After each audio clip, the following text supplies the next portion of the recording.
Well, hello. I'm Junie Swadron, and I am so excited today with my Soul Connections podcast to welcome a dear friend, a colleague, a spectacular woman who's done amazing things for mental health in the community, a leader. You don't want to miss this episode. Welcome, Andrea Paquette. Oh, thank you for having me. So wonderful to be here today.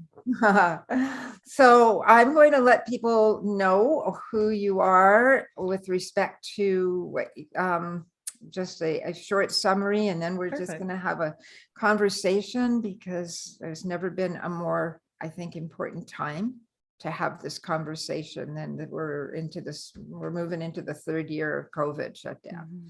And so it's affecting a lot of people. And okay, Andrea, I'm just going to read this so that I don't sure screw it up by just saying, oh, I know what she does. No, Andrea is the president and co-founder of the Stigma-Free Society located in Vancouver, British Columbia. She is passionate about educating all people about mental health and focuses much of her discussions on stigma that negatively affect people's perceptions of themselves and others. She is an award-winning mental health activist, educator, facilitator, speaker, and published author. She received the 2019 President's Commendation from the Canadian Psychiatric Association and has been widely recognized for her work in mental health throughout the years. So that's a tiny little summary of the work that you do that has been so profound, helping to heal so many people throughout these years. And I personally have so much respect and admiration for you. We've known each other a lot of years, 10 years more? And we were both in very different places at that time. And we both, I think, grown and blossomed in so many ways. I think somebody told you about my play, Madness, Masks, and Miracles, and you watched it, the play to dispel myths and stigmas. And then you became, or you already were, bipolar babe. But you know what? You tell us a little bit about yourself and about a little bit more detail about your own personal journey and why you're doing this work. Okay. Yeah. So it starts quite a long time ago, and I like to go back to 2005. 2005 was the year I was diagnosed with bipolar disorder. And at the time, Junie, it was a tragedy for me. I nearly lost my life due to a suicide attempt. I experienced depression so low that I couldn't even grocery shop for myself. A mania so high that I lost control and was seeing things, hearing things, believing things that weren't real. As time went on, it took a few years to really, truly heal. And I went to South Korea, as you know, and taught English to children, and I was a university professor for a couple of years. And when I came back to Victoria on Vancouver Island in 2009, I had this great urge of wanting to share my story. I felt that if I went through that experience of the diagnosis and everything that came with it, I thought it had to have some meaning, because at the time it didn't still make sense. Mm-hmm. So I felt if, I just simply shared and went out and spoke my truth, then it would be an opportunity to even further my healing experience. So to just summarize briefly and to close it off, I ended up taking a wonderful seminar called the Landmark Forum. There was 500 people there at the end of that seminar night. And when I went up in front of those 500 people, I grabbed the microphone and the facilitator asked what I got out of the weekend and the learnings. And with that microphone, I looked at everyone and I said, "Hi, everybody. My name is Andrea, and I have bipolar disorder, but I'm not bipolar disorder. I've learned in the seminar that I can still live an extraordinary life. And it was in that moment that my own self-stigma shattered and led to the eventual creation of the first Bipolar Disorder Society, British Columbia, and then a rename and evolution into Stigma-Free in 2016. Wow. Wow, wow, wow. Well, the thing that strikes me so much is that having gone through such pain and tragedy, as you describe it, having gone so low that you had a suicide attempt, you went away to South Korea, you taught, and you had also had a manic episode or whatever, but it wasn't easy. It took some time, but you within your own soul, with your own spirit, you felt as differently than many people with mental health challenges, that if they just tell the truth, it'll help others. And so there was something compelling in you yourself to go the next step to find out how to do this. You took the landmark forum and learned that you could be empowered by and imagine to step in front of 500 people. Well, I know that place because that's what I did when I went on the stage and wrote that play to dispel myths and stigmas about mental illness, and was pretty much shaking in my boots because they were right. As a mental health worker at the time, living in Vancouver, and I was facilitating groups and things like that. But I too, and maybe this is where our souls connect, I too knew that I had to tell the truth. And the play wasn't my story, but it was a compilation of so many people's stories, and it was a compilation of actors who had their own lived experience, which I probably wouldn't do again because so many had to leave and had to get new people because they,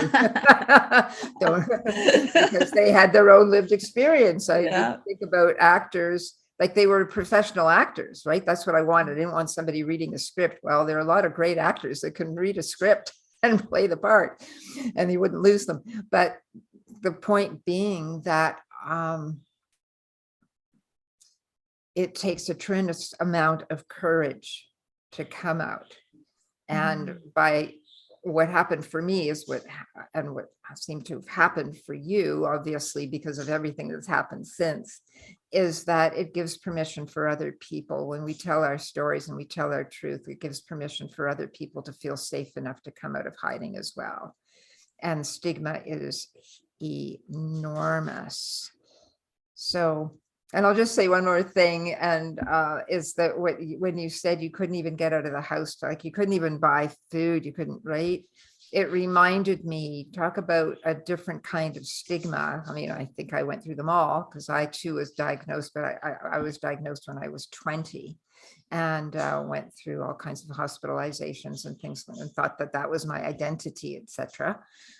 Moved from that, thank goodness. However, when I was going through a very, very deep, dark clinical depression in Vancouver, I couldn't get out to buy groceries either. I was living alone, etc. I just was so depressed. Yeah. And I finally summoned up the courage to go to a clinic downtown, not far from where I was living. I could walk to it, a mental health clinic, to say, I'm in trouble. I need help here. Now, I have always had the ability to dress as though I don't look like the person that would need help. Yeah. So you wouldn't know that. So I walked in because that was my go-to anyway. Rather than just go disheveled the way I was in my apartment, I put on some makeup, I put on some decent clothes, and I walked in there. And the person looked at me, the intake worker, and she said, "Sorry, you don't fit our mandate." Oh, wow. I said, "What?" And she said, "Well, look around." And the people there looked like people who were people without homes and people that looked a lot more ill than I was feeling. And I said, I can't stop thinking about wanting to die. and wanting to take myself, commit suicide. Yeah. And she said, well, then just go to the nearest hospital. I said, can't I just speak to a psychiatrist here, please? No, sorry. So I went home, wrote my suicide note. And because I didn't have any more energy anyway. So I didn't have what it takes to go anywhere else. It took everything in my power, days, to summon up the courage to go even there. So that too, is a way that sometimes people don't see. It's not like somebody's in a wheelchair. So talk to some of the stigmas, please, that you experienced, that you have seen over the years, and what is a stigma, and how can people recognize themselves as well as somebody that might be going through some time that they need help, and to maybe change the perception of what they. Yeah, thank you for sharing so much, Junie. I know it's very personal and very inspiring, and also for both of us, is so others don't suffer in silence like we did. And that is really the genesis of Bipolar Babe, which was my nickname, and claiming that. But as for stigma, stigma is those negative perceptions and attitudes around somebody's condition. Stigma can come in many forms around many communities. For instance, what I'll be talking about mostly today is the stigma of mental illness. All of those perceptions around mental illness that, people aren't smart if you have a mental illness. You're not capable. You can't live a full life. As well, you can't manage your own affairs, or you will always be in the hospital. And there's a lot of stigma when it comes to mental illness, but there's also a lot of stigma when it comes to gender identity, as an example, or racism is a prime example. And there's a lot of stigma around addictions. We do know that, as you were talking about fitting this image or picture, it really doesn't matter what you look like, what your background is, how old you are.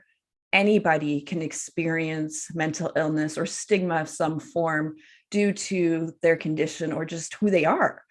So one example of stigma, when I was first hospitalized in Ottawa back in 2005, I went into a major psychosis where I was seeing things, hearing things, believing things that weren't real, as I mentioned before. And I was very lucky that the last two of my friends were able to get me into the psych ward at the hospital. But a lot of stigma came with that, because I had a potential apartment already lined up in my life to move in with a really nice girl, and we were going to start living together that following month, before my hospitalization was even known to take place. But she didn't want to move in with me because she was afraid. And, I try to understand that, but it is very hard for me because I became homeless. And my current roommates, I asked if I could stay a little bit longer because of my hospitalization, but they told me as well, we really don't want you around. And with mental illness, for me, it became an albatross, a burden.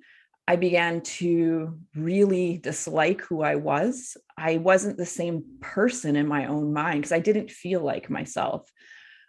Stigma of medication is another big one that I experienced, not only from other people, but from myself. So I concluded that I was weak for taking medication from a doctor. But really, I've learned over the years that if I don't take my medication, I can't live a full life personally. Medication is not for everybody, but for me, for the last 17 years, every single day, just like brushing my teeth, I have to take my medication. It's what keeps me out of psychosis. It is what keeps me balanced, along with many other self-care strategies, from eating well to ensuring exercise and living around very supportive people and having a lot of love. But a lot of people judge those who have who take medication, and it's really sad because we should never be judging people for what they need to do to stay well. We shouldn't turn people away because of stigma, because we're afraid, because stigma induces fear. When we have those negative attitudes and judgments, we have to embrace each other. We all go through challenges, and there will be times that will be hard for everybody. But when somebody has a mental breakdown because of a mental illness, they're not broken. Recovery is possible. Mental health management is doable. And I do believe that we can all live extraordinary lives through our challenges. Well, I couldn't agree with you more. I could not agree with you more. You reminded me of a very painful time in my life as well, when I made a suicide attempt. I've made more than one. And I was asked to leave where I was living. And then which was really hard. So I found another place to live, and my life hadn't changed. I was just feeling awful. You make an attempt and then it doesn't work and nothing changes. You just feel embarrassed. You find yourself on, needing a place to live, and all the work you've done up until now doesn't seem to count. Nobody understands. And then when I ended up in the hospital, even though I had that other place to live, I wasn't allowed to come back to that place. So it's the same thing. And it was, oh my gosh, luckily for me, they kept me in the hospital until I found a place. Which Me too. Right? Yeah. Wow. And that was like heaven on earth. It was like, oh my God, thank you, thank you, thank you. Yeah. And but the time is limited of how long you can stay there. There are so many people that needed the bed. So it's those stigmas and the self-imposed stigmas. After a while, we start to believe that we are all those things people tell us, until we don't anymore, and until we step out of that identification. And today, when I was first diagnosed, Andrea, and it was called manic depressive illness. Yeah. People were locking you away pretty much. There wasn't anybody that was coming out and talking about this. I was 20. It was way back in 1970, 71. And it's pretty much, you end up in one of those places. It's hush, hush, secret. Nobody tells anybody, and you're the identified sick one in the family, and that's that. And so it's come light years. It's got light years still to go, but it really has. I don't know if it has light years to go, but it has come light years from historically, and even in my young age of 72, it's been they didn't have the health. They didn't have a bipolar babe society. They didn't have a stigma-free society. They didn't have anywhere to go and talk. And today, because of what you're doing, and because of what I'm doing, and many, many, many, many, many others, that I could just name so many places around the globe, even of that, where it's starting to really, really, really become less of a enigma, or right. And especially now, when so many people are losing perspective of what they can rely on. And so when people are losing what they knew was they could count on. Yeah. And there's so much uncertainty still. People have been losing jobs. They've been losing their loved one's life. They can't even go to a hospital and be with them when they're dying.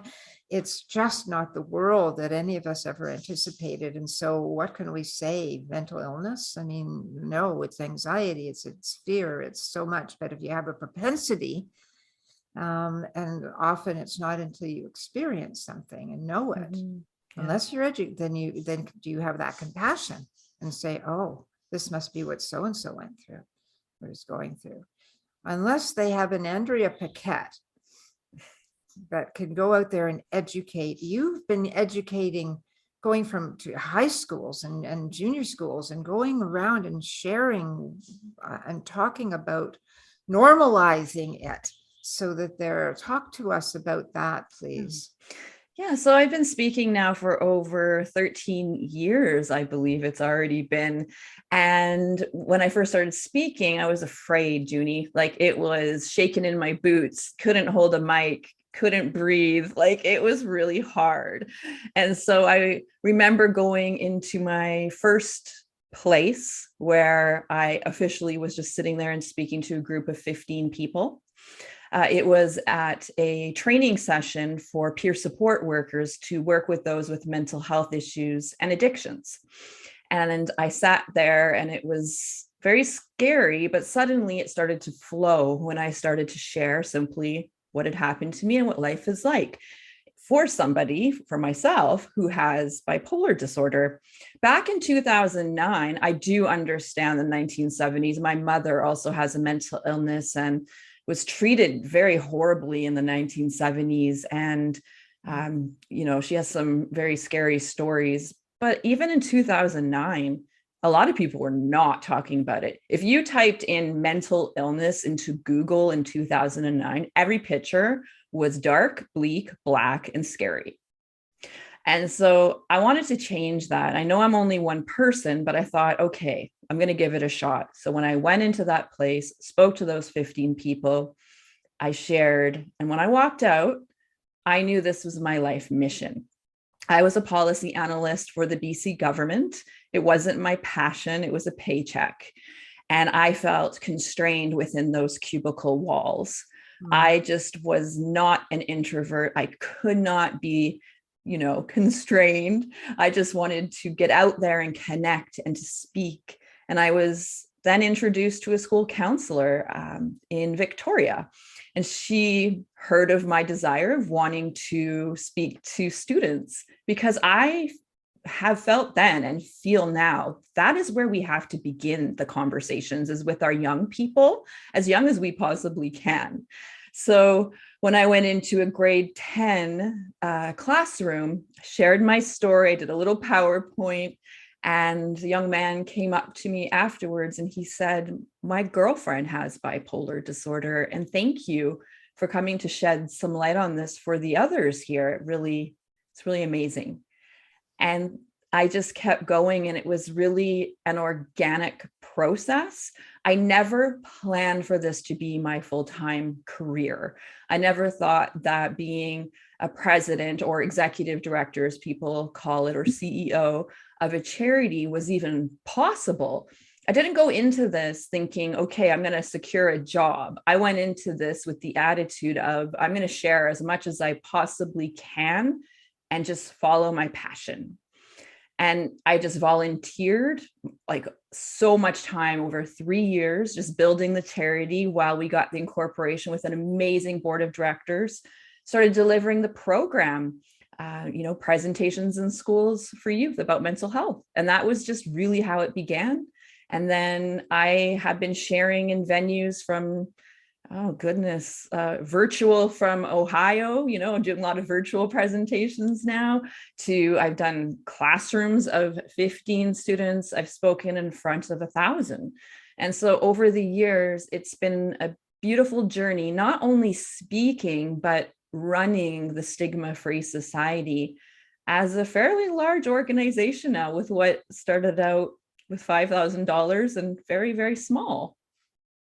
So what would you consider some of the results that you have seen by the work that you have done since creating the society and going into the schools and providing so much opportunity for youth? What are some of the results you've seen?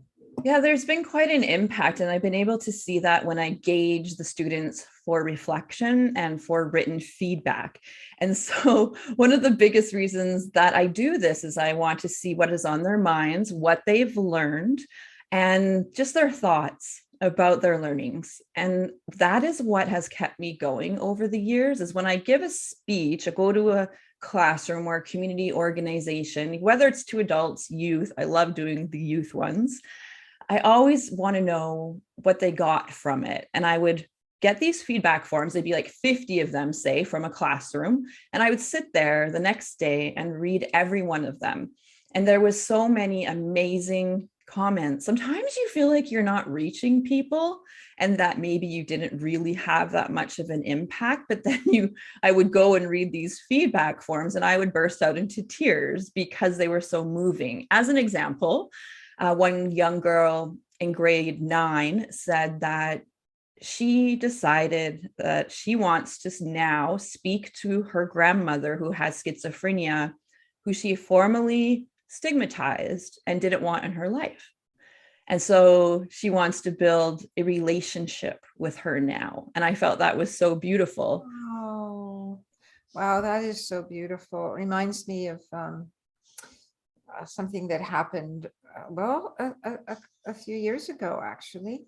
2 years, 3 years, I'm not sure anymore. But I have a friend who is a clinical counselor, and her mom has bipolar, and her mom's in her 80s, and nobody ever talked about it.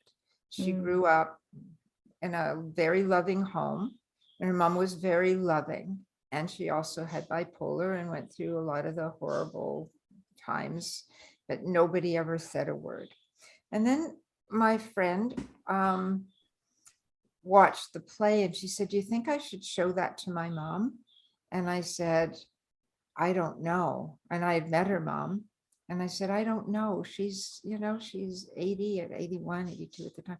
And I said, "I don't, honestly, if nobody's ever talked about it, I don't know what her response would be." And because it's not a fluff play, it's very real. And it's also leaves with some hope, of course. But the point, I said, "You know her way better than me, and I'm not sure what that could do." And she decided with her aunt and her dad that they would show it. So they watched it together. And her mother said to her afterwards, "Maggie, this is the first time in my whole life I know that it wasn't my fault." Oh, wow.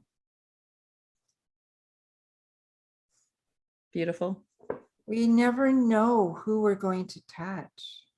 We don't know what words we're going to say or what impact we're going to have. It's just like you said, we don't really know when we're giving a talk, the extent of who's listening, what they take in. I'll always remember this other thing. WRAP, Wellness Recovery Action Plan, that was started in the United States by Mary Ellen Copeland to help people with mental health challenges.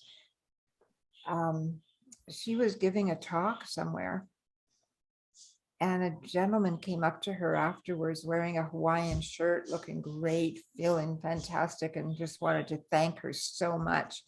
And she said, "Well, you're so welcome."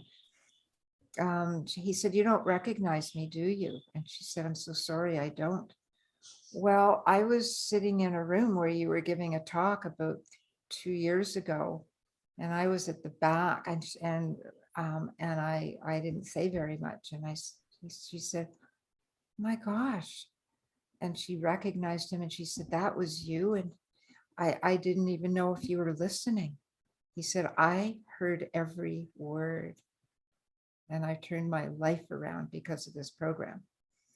So it's called Wrap Around the World for anybody listening. And it's every country, I think, in the world. It's certainly here in Vancouver, or Victoria rather, and Vancouver and Toronto, because I was thinking one time to go back to Toronto to see whether or not it was there, because I'm a certified WRAP facilitator. But yeah, we just don't know. Yeah, definitely. And one other thing that really touches me as well is when the young people or even adults, anybody says, after seeing this presentation, I'm going to get help. And so there's a lot of stigma in reaching out for help, because again, just like the medication or whatever the situation, we feel like we're weak if we take that next step. But I always emphasize in the presentations that it's very strong, to reach out for help and to find that strength within inside of you to ignite that action. So that's always been an amazing experience. And lastly, one more that really sticks out in my mind is I have a lot of publications written on my story. And there was one in, I believe it was Ageless Magazine, something like that. And it was in the Eric Martin in the psych hospital previously in Victoria. And this young girl's mother contacted me, and she said, my 16-year-old daughter read your story in the publication, whichever magazine it was. And she said, if she can do it, I can too. I can get through this, because she was diagnosed with bipolar disorder. So like you say, Junie, you never know how far your story is going to reach and how beautifully, positively it can impact so many in the world. So many, so many, so many. What are some of the strategies that you offer people who are going through a lived experience, or second, the people who are the caregivers or the family of people who are living with a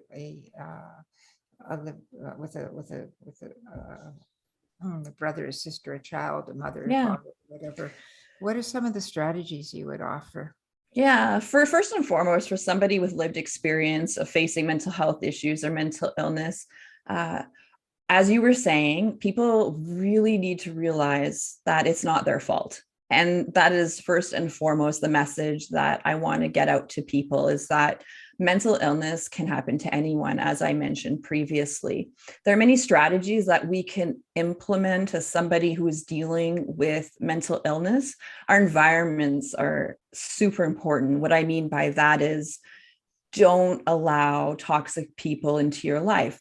Rings true for so many people, of course, but for people with mental illness, it's vital to be surrounded by people who demonstrate love, who demonstrate compassion, understanding, awareness. Maybe these people even are open to researching the type of mental health challenge that you are facing, as well cultivating understanding of the place that you are in and creating avenues for help and support.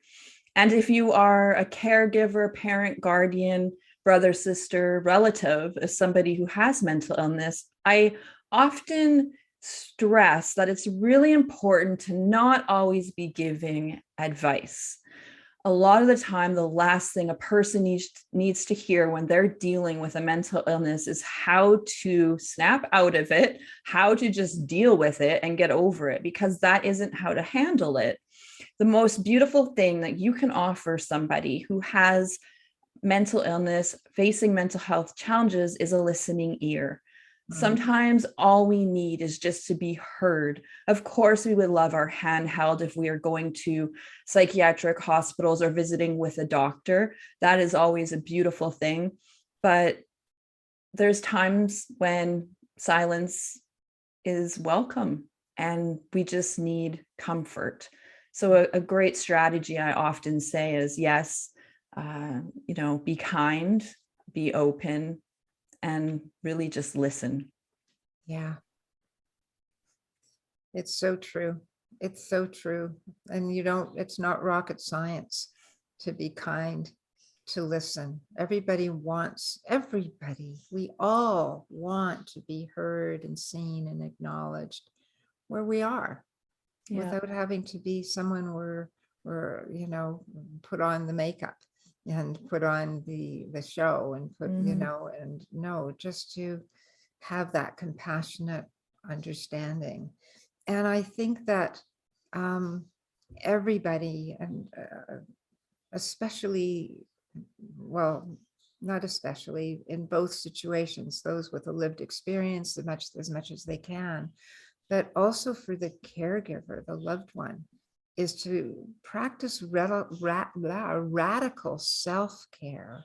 Yes. And make sure that you are getting self-care, because when you are just dealing 24/7 with with your loved one and the needs, you need to learn what you need so that you can put on your oxygen mask first, so that you can take care of yourself, so that whether it's, just getting out at a certain time, I call it loving backbone.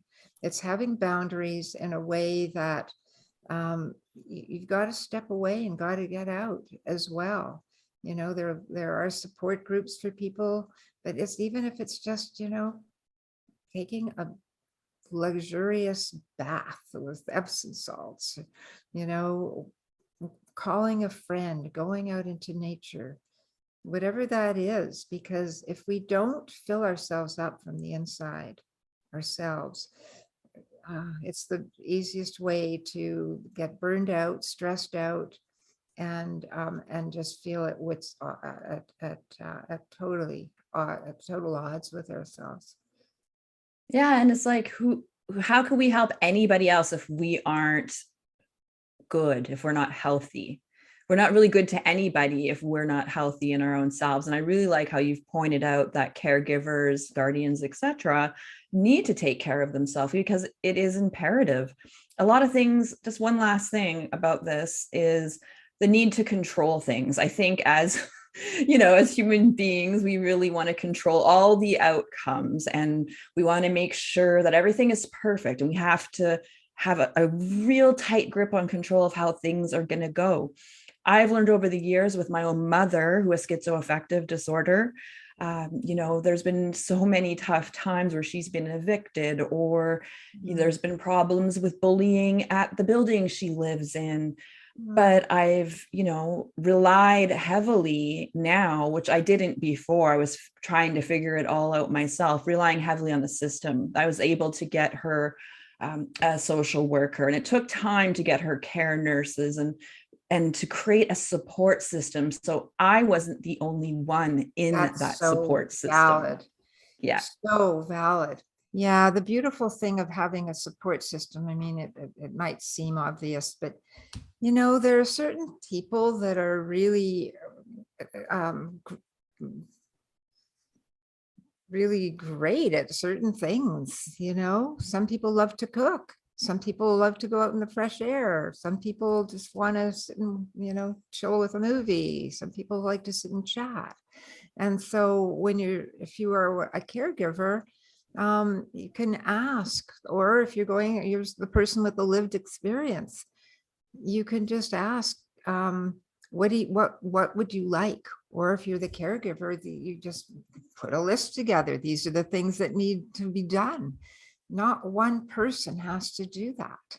And so you can feel like a team. You can just build a little community of people. And it's quite extraordinary how many people love to help, will be really happy to help. Oh yeah, I can go and, take you to your doctor's appointment.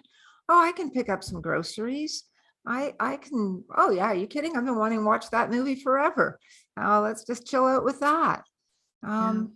So it takes the pressure off of one person or two people in the family being the same one or what more or two or whatever, to be constantly needing to show up. And there's so many benefits. The person feels they're not alone. Everybody feels that they're not alone. And we've had a stigma. You talk about all the different kinds of stigma. There's been stigmas about just reaching out and asking for help. It's weak to ask for help. But excuse me. Yeah. No, it's strength to reach out and ask for help. To be vulnerable and say, you know what, I really need your help today. Yeah, and voicing what you need, right? And I think that's can be really hard sometimes. And asking someone how they want to be supported when they're going through the challenges too, because sometimes they know what they want. And sometimes, like I said, they just need someone to sit there and hold their hand and that's it. But putting it on the onus of the person who has the mental health challenges, they're still at times able to voice what they need, and just with some patience, it'll all come around. Yeah. And a really lovely thing to do when somebody with a mental health challenge is feeling better. That's a really good time, I think, to just put together a wellness toolbox. The sorts of things that you love to do when you are feeling good, and a plan to every day that that you will need to do in order to stay well. I mean, one of my little hacks is making the bed. I don't need to do it anymore, but for years I did. It was my way of not getting back in it. So, because, Yeah. an unmade bed, man, boy, is that ever seductive. You just want to get back in there under those covers and pull them over your head. Yeah. And so that was my little trick. But, it is about, and for everybody, it's going to be different. For some people, it's just getting up and bathing or, brushing your teeth. Other people, it's, taking your meds. Other people, it's, if you're going out and you need a snack, something healthy, or so that you don't get hypoglycemic or, end up in a fast food place and eating something that's just not going to sustain you. So there's so much available, thank goodness, now to find healthy ways to be resilient and look after ourselves. And I just really, really, really want to honor you for the path that you took. And like you said, it wasn't one that you had in mind. Nope. Not at all. But when you start No. going into a classroom and somebody says, thank you, my girlfriend has, and this has just been so helpful, and getting that kind of feedback, it just is the inspiration that can keep us going. Yeah, it keeps you fueled for sure. Well, it does. I mean, if somebody would have said to me that, the struggles that I had over those years, especially many, many years ago, and I go in and out if I don't look after myself, but I choose to. If they would have said that would be, a big part of your career, one day you'll be a mental health advocate, I'd say, you'll look at it as a gift. And I think, who's the crazy person here? Exactly. Yeah, very loosely, but obviously it's, yeah. One of my favorite ways to help people with mental health and just is, most people with mental health challenges, almost everybody, I think, is brilliant. So creative, off the wall creative. Well, Van Gogh and the greats and Virginia Woolf, and there's so many people from the past that we could find in Kay Jamison's book, Touch with Fire, right? Absolutely, that's the one. And her other book, which is Unquiet Mind. Unquiet Mind. She's the first person that that ever described what I went through. Me too. You too? Oh my God. Nobody had ever written. I'd never seen anybody describe what they went through that I could relate to. Thank you, Kay Jamison Redfield.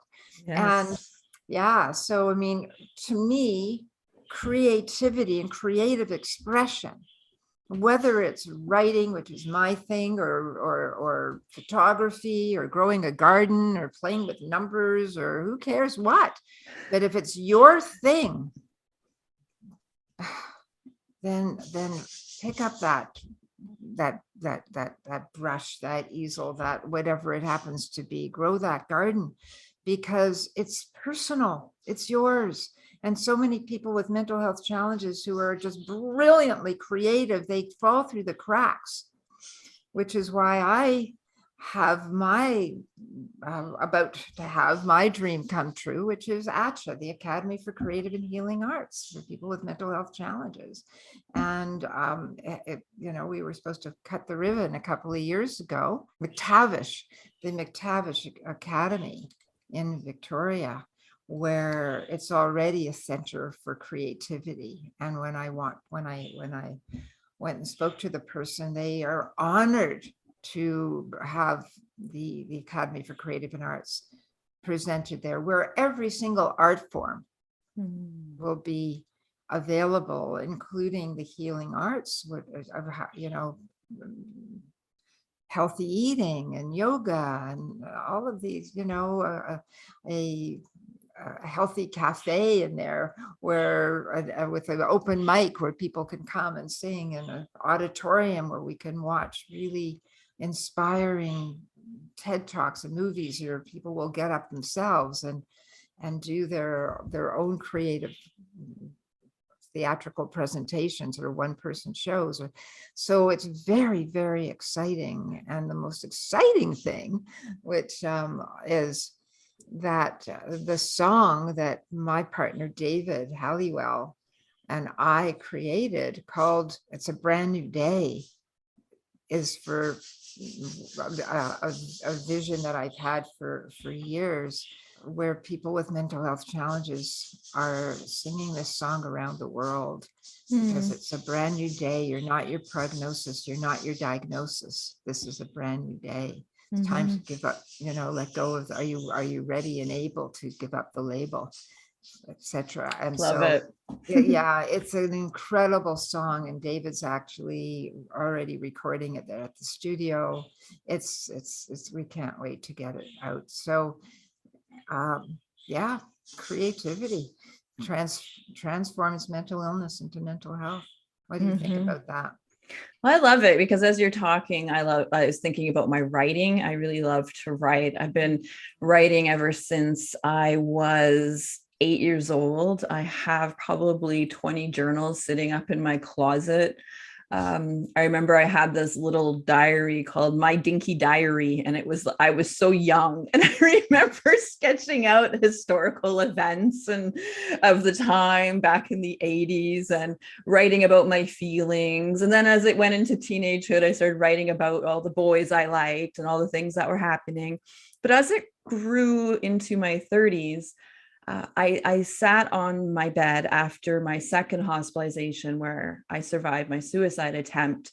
And I had this room I was renting in a basement suite.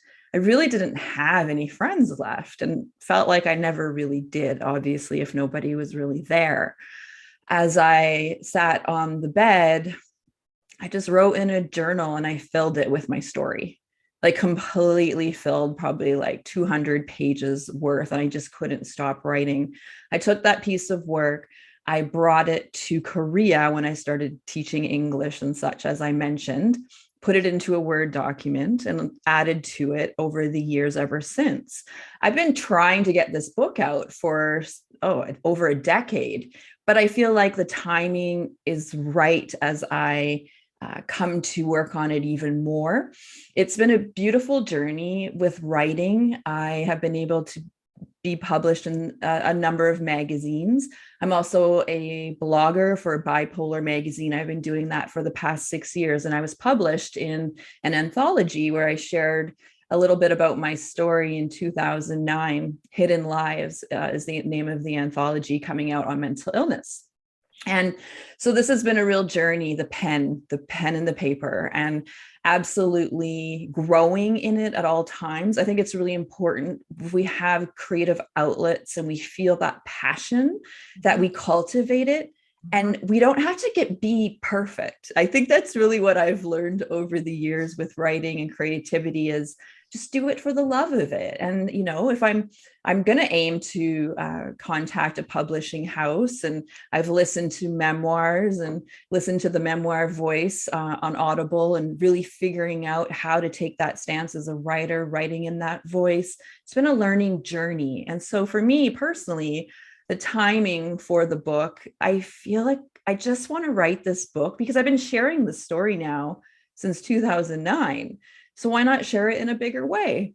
And it's a healing journey in itself to be writing and just to get it out on the page. It feels very beautiful, but if it can help more people, which I feel it would, considering what's gone on for the last decade and the impact and the positive stories that have come out of my speaking and sharing, then yeah, it's worth it. It really is. Well, you're preaching to the choir, girl. It's absolutely true. We don't always have our best friend or even a friend, but the journal is always there. And that's what brought me into, being a writing coach, a psychotherapist and a writing coach, and marrying the two, because writing can be absolutely, it's cathartic, it's healing, and it's creative. Some of my most painful entries became some of my, best poems or songs or a play, right? But we don't know, but the journal's not going to say, well, you can't say that. Who's going to, it's for you, or you've been saying that for the last 6 years. Can you get over it? No, the journal is going to be there. And you're absolutely right. I mean, my motto is our voice on the page becomes our voice in the world. And for sometimes that voice in the world is just sharing something with your sister that you haven't been able to speak to, or someone else in your family, or a friend, or whatever, or it's a book that goes out into the public that reaches, countless people that will never even know, that need to read that story. I mean, we just found out that Kay Jameson Redfield, that first book, An Unquiet Mind, was the one that touched you and me. Does she know who we are? I don't think so, so I love that you're getting closer to that. And I love what you said, that it's, it is a process, and it's not a race to the finish line. And so just know that it'll be in the right timing. Definitely. Right. It'll be absolutely. You have obviously so much more to say, but let go of that perfectionism. Who cares? It's writing the truth. And you taught me that. You taught me in your writing program. That's how our friendship really was cultivated in the past. I felt was the time we spent together when I think it was 10 sessions or 8 sessions I did in a group setting with you many years back writing. And I hadn't cultivated that inspiration in a very long time. I even have some pieces that I look at to this day and have reworked from that time. I think that was like 8 years ago and 10 years ago. And you taught me to just write and don't edit as you write. Just if it's scribble, if it's just get it out. And it was that advice actually that has allowed me to release and just write and to do it in a way. Oh, it's amazing. Well, it is. I mean, it is. I mean, it totally is. During the creative process, let the writing do the writing. Get out of the way. Because if you're starting to think about it and think, should I put it here? How's it spelled? Maybe I shouldn't put it in at all. Nobody cares. Who's going to give a damn? What if they read it? All of those things. I mean, that's going to stop you dead. But not that. Yeah, whatever. And once you've gotten to the place where you've just said everything that you feel that you needed to say, you can because the first time is a draft anyway, no matter what, it's just for your eyes only, or someone that loves you unconditionally, is championing you all the way, or your therapist or whatever, but never someone who's approval you're seeking. Well, what do you think about this? Really? Well, that'll throw away the journal and the writing forever. So no, exactly. It's just for you. It's your eyes. And then afterwards, go back, and that's when your left brain can have a heyday, or that the logical linear part of us that wants to, that can edit. I mean, it's not that but not during the creative process. Yes, two totally separate things, right? I really love that. I mean, when we're putting stuff out and it's raw, it doesn't give a damn what's socially acceptable. Yeah, definitely. No, don't hold back. Don't hold back. So that's beautiful. So Andrea, how can we find your charity for more information? Tell us a little bit more what they'll find when they do find you. So the Stigma-Free Society is very easy to find, stigmafreesociety.com. We offer a variety of programs. Just to give people an idea, we have a student mental health toolkit, which also houses our virtual presentations in classrooms for schools. And so we now have presenters. I do some once in a while, but we have like 16-year-old presenters, 11-year-old presenters. We have people in their 40s, and they go into the classroom, Zoom in, and talk to the youth live and do presentations about personal story and mental health education. And the Student Mental Health Toolkit provides curriculum for educators, resources for school counselors, all to help them in the school setting work with young people who want to learn about mental health. We also now have gotten into an entirely different area in the farming communities, agricultural, so the rural communities. So this has been very interesting as we offer peer support for rural residents as well. And that's across Canada. So you'll find that there and the toolkit too. So there's quite an array of different programming. And lastly, to find me personally, all you need to do is come to the society and click contact, and that will go to me. And I also have my own website where I talk about my writing and speaking, bipolarbabe.com. I claimed that name back in 2009 as my speaking brand, as I mentioned. I got it trademarked. So for any book, for any usage in Canada, it's mine, which is really exciting. Yeah. Wow. Yeah. People can also find you on my blog. I wrote about you a few years ago, right? So Swadron.com. Yeah. And to find out more too, like just generally type in bipolar babe Andrea in Google and you'll get like quite a few pages. So there's always good things to look at on the Stigma-Free Society website. There's media, video, print about the charity and some of the work I did and some of the work that other people do in the charity too. Yeah, and resources. Yes, that student toolkit is amazing, robust, funded by the Ministry of Mental Health and Addictions and many other amazing donors. We've gotten a lot of support. Like Pacific Blue Cross funds our peer support training. It's been amazing, the progress that we've been able to make over the years. And, you know, we started with like a $5,000 event and now we're bordering over $500,000. So the budget has really gotten bigger and, you know, we're still considered a medium-sized charity, but I have my sights set on bringing this charity to even greater heights. I can see myself in this position till I retire. And the reason why is because I love what I do.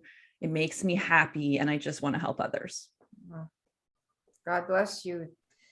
Seriously, that is so extraordinary. And you're so humble. You really are, you know, you do this stuff in your stride and it moves me. I just have such tremendous respect for you. Do you have anything else that last words you want to say? Yeah, I often like to send a message out for people who are struggling. I feel that a lot of times we feel that we are alone, and I encourage you to reach out to those around you. I also want to create any type of inspiration for those who may be thinking about seeking help for their mental health challenges or other challenges that they may be struggling with. Please do reach out because once again, it is a very strong thing to do. We come against challenges in our lives. We will think that we are beaten down, that we are finished and we cannot get up. But I really believe, and I say this time and time again as my own personal quote, that no matter what our challenges, we can all live extraordinary lives. So I hope that everyone can take that, embrace it, and live it. Absolutely. Absolutely. Yeah. Because I believe everyone can as well.